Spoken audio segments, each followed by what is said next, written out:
Hey, what's up guys, it's Eduardo and this is day 4 of my weekly schedule. So initially when I first posted, I posted my week 1, day 1 upper body strength routine, which consisted of one arm pull-ups, handstand push-ups, planche push-ups, and front lever rows. Then the following day, we did lower body mobility, followed by upper body mobility the next day. Technically, yesterday would have been day 4. However, life happens and we ended up having some mold guys come out here and check out our basement. They're actually down here in our basement and didn't get to work out.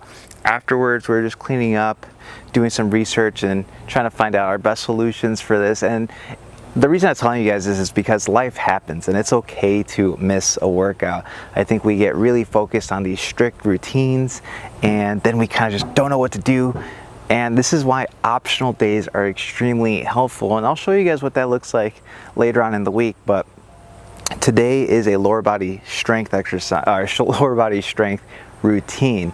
And it would have been done yesterday, but I totally took the day off. It's totally fine when you do that. It's important to have a flexible schedule. If I needed to, I would totally take off more days if I had to. But anyway, I'm posting all of this. We're gonna do a lower body workout. Enough talking. I'm gonna split up this workout into 2 supersets with 2 fundamental movement patterns. So for upper body day, we have vertical push, vertical pull, horizontal push, horizontal pull. For my lower body days, I simply just have 2 movements, squat and a hip hinge. A squat is anything knee dominant, like a regular squat or lunge, and a hip hinge movement is a hip dominant movement. So the squat is typically all anterior work, the hip hinge is mostly posterior work. So we're working that together so we can try pretty much just tackle every muscle in our lower body. So I'm going to start off with pistol squats. Now this is a workout I like to switch up every now and then, but today I'm going to do 3 to 5 reps of 3 to 5 sets. Now I like to alternate here.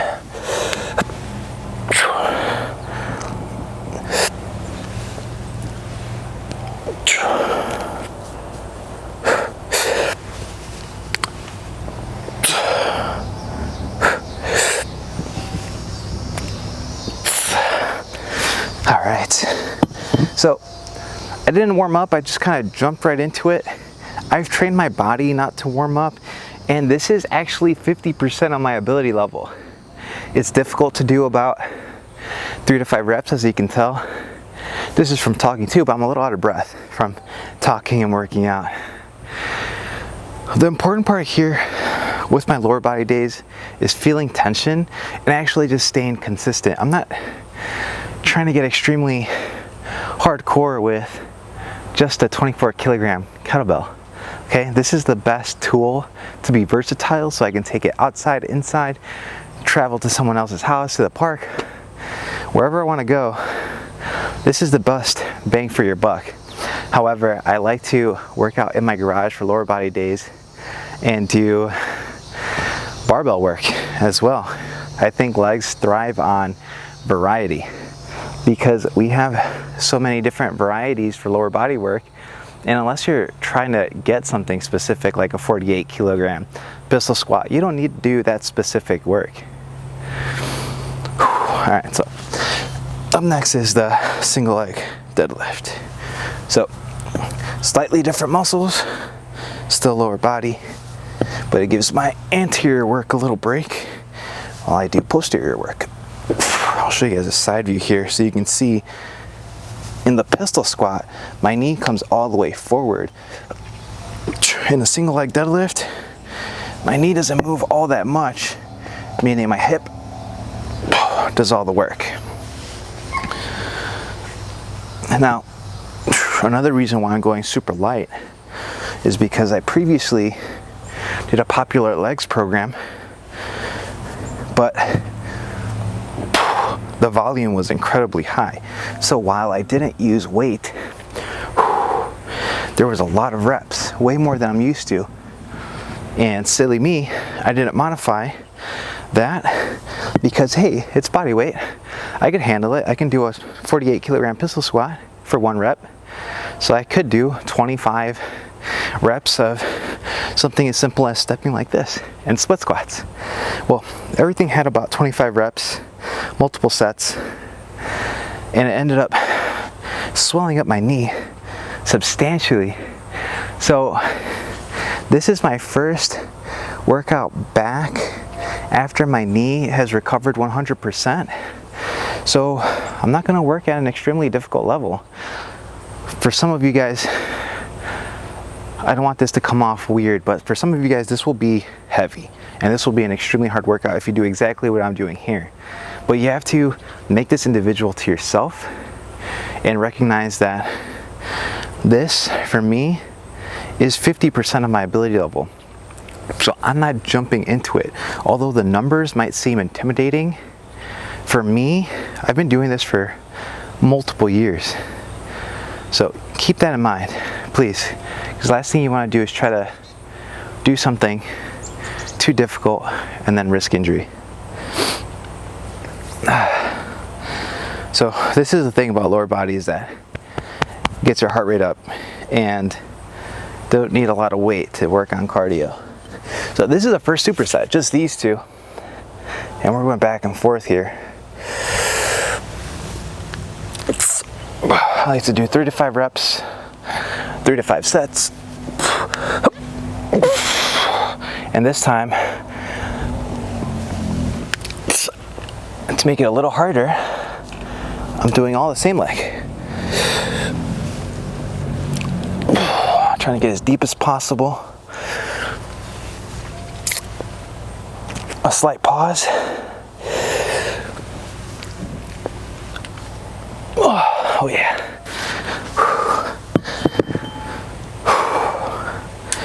And because I'm on camera, because this is lighter than what I'm used to, and because I want to work on a little bit of endurance, which if you've been following along, you know that that's also a goal for my upper body. I'm using a light weight, but I'm just kind of decompressing my rest times. Usually I'll take about 2 to 5 minutes of rest. This is more like 1 to 2 minutes. But if I really want to extend it out, and this might be a good option for you guys too, if mobility is a big goal and you just so happen to want to improve your strength and endurance, but mobility is the primary goal, you could do exercises like this that are full range of motion and then stretch during your rest periods. The tricky part with that is you're going from tension to relaxation. So a lot of people will be like, that's not optimal. That's going to kill your gains. And I mean, you might lift a little bit lighter, but lifting lighter is okay if you're not making strength a priority. If mobility is a priority, then that's fine. You know, just, you always want to work within your means and be safe.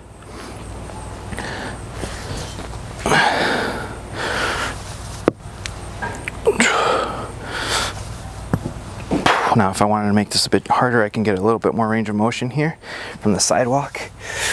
I get that 2 inches of depth because my house is on a hill.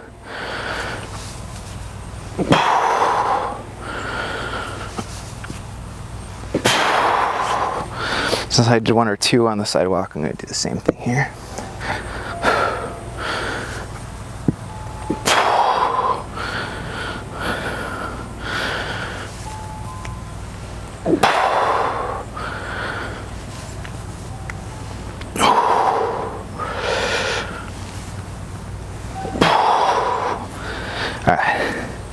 One more round. Once I finish off that round, I'll just do 1 more superset. A superset is pretty much working opposing muscle groups that don't interfere with each other and doing the exercises back to back pretty much. So just like we talked about, the squatting is mostly anterior, hip hinging is mostly posterior. So if I do an anterior exercise, that's the front. When I do a posterior exercise right after that, my anterior is resting. The muscles in the front of my body are resting while the muscles in the back of my body are working, and vice versa when I switch. So same thing with pushing and pulling. You could superset push-ups with rows. Now, there are more advanced type of supersets, but that's technically a superset. But you could do pairs of 2 pushing exercises, which becomes extremely difficult, but that's more advanced. For example, pike push-ups and regular push-ups. I don't like that because I like pressed. Because strength is usually the primary goal. In this case, it's a little bit of everything: strength, flexibility, and endurance. And when that's the case, I think the kettlebell is one of the greatest tools to do that. But that's all less important than the actual consistency part. All right.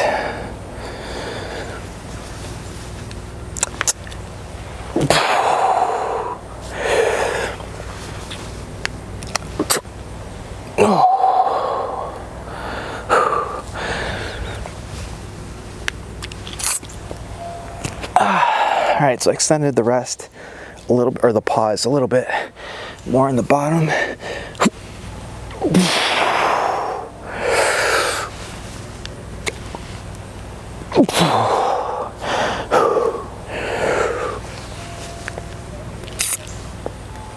All right. Whew.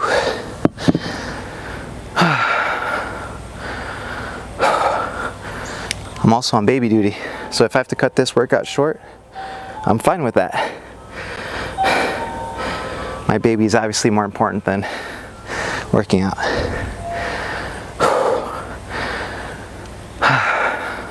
But life happens, so don't beat yourself up for it. All right, cardio. You know, cardio makes everyone humbled. It humbles everyone. Whenever you're feeling a little too confident to the point of arrogance, just do some cardio. It'll humble you. Oh, let's do the deficit.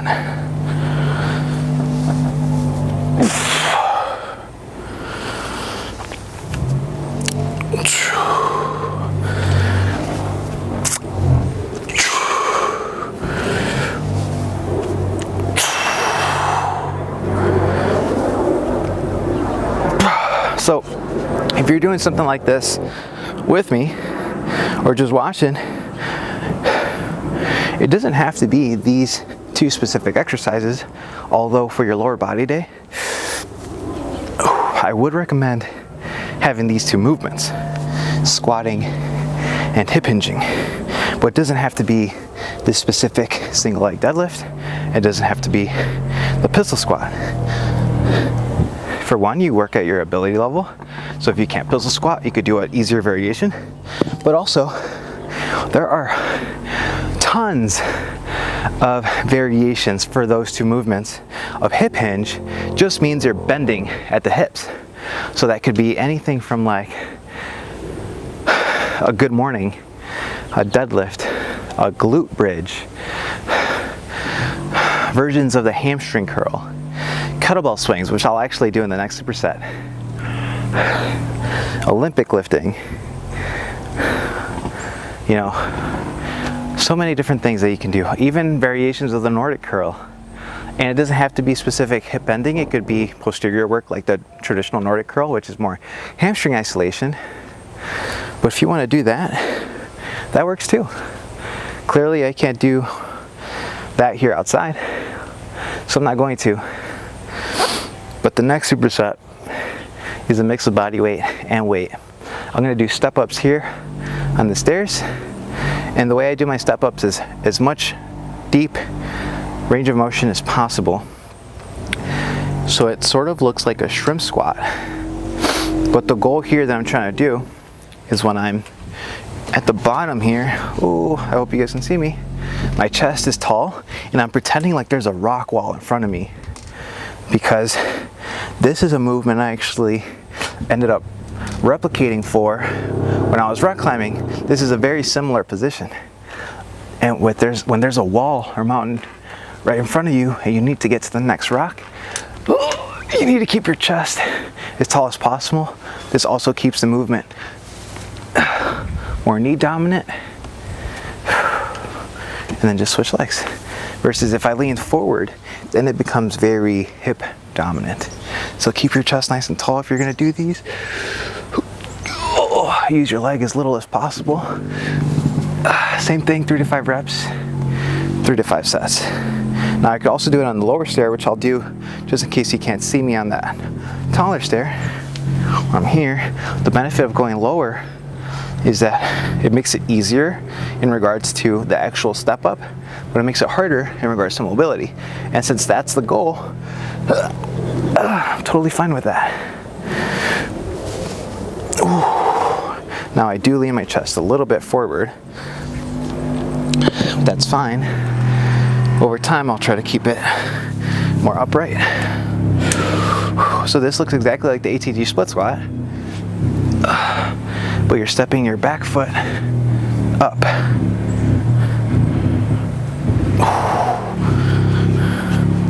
That's 2. I'm gonna do 1 more.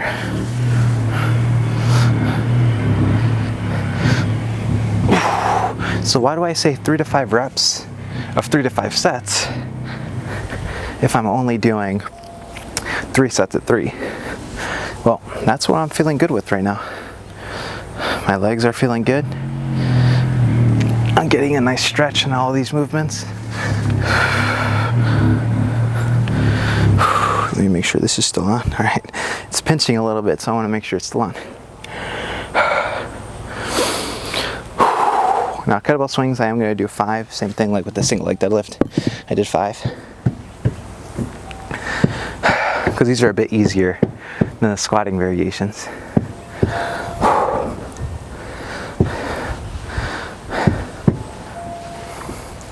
So, check out my knees, check out my hips. This makes it a hip hinge movement. My hips are going backwards, whereas the traditional squat, my hips are going downward. Now, my kettlebell swing, depending on who taught you, is going to look atrocious. But that's because I emphasize power and power endurance versus a Romanian style or a kettlebell sport style deadlift. This is because I want to exert energy rather than conserve energy. So actually, this is a perfect example to show you. This takes no energy at all. I can do this and I can completely talk fine. I can do this forever. Same thing if I did this. Like, this is doing nothing for me. So try to memorize that, and I'll show you the difference between the way I do it versus those more efficient style reps.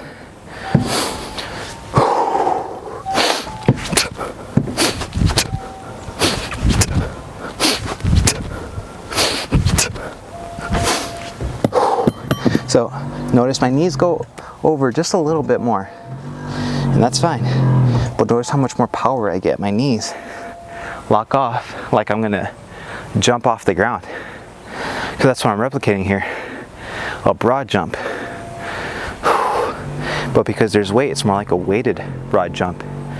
And the nice thing about the kettlebell is that as it goes down, it gets heavier because there's momentum behind it. So the velocity on that could amplify way more than just 24 kilograms. It can feel a lot heavier if you do it that way.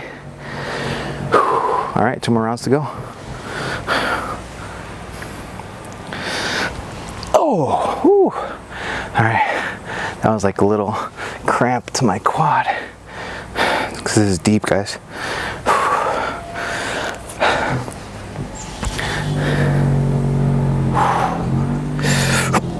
I'm trying to use my back leg as little as possible, both on the way up and the way down, while emphasizing this ankle stretch and hip flexor stretch.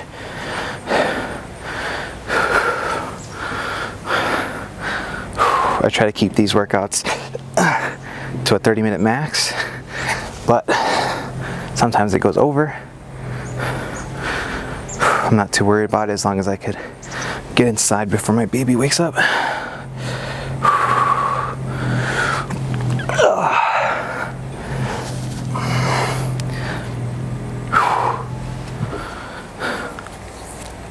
I know you guys might have questions about the order of exercises.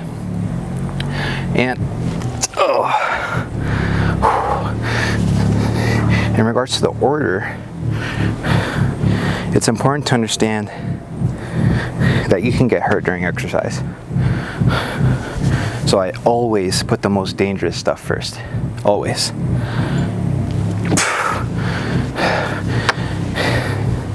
Now, that could be different for everyone. If I have an extreme amount of experience with something like the pistol squat, then it might be okay to put that last. If I'm doing something new, like a step up, for example.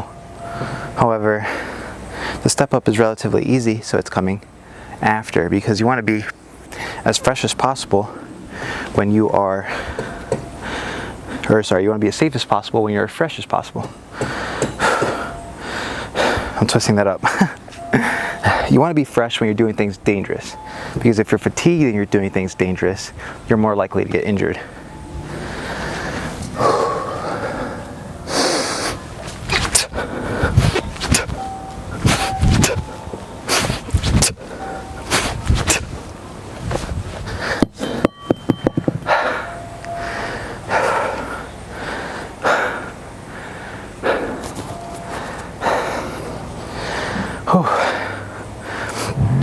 Why only 5 reps if I want to work on endurance too? Well, endurance isn't the main goal for me. It's just a side goal that I want. So I'm compressing my rest times a little bit. All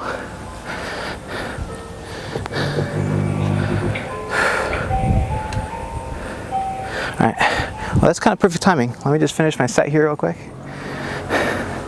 And this is actually a good time to bring this up.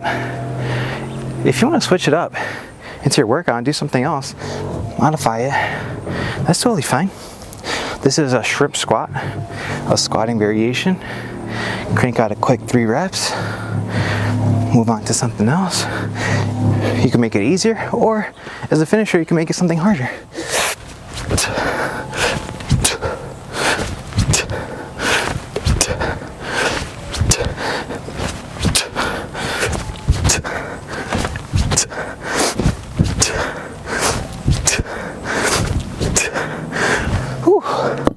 All right, that's it. I switched it up in the last round to make it quicker, but there's still squatting variations.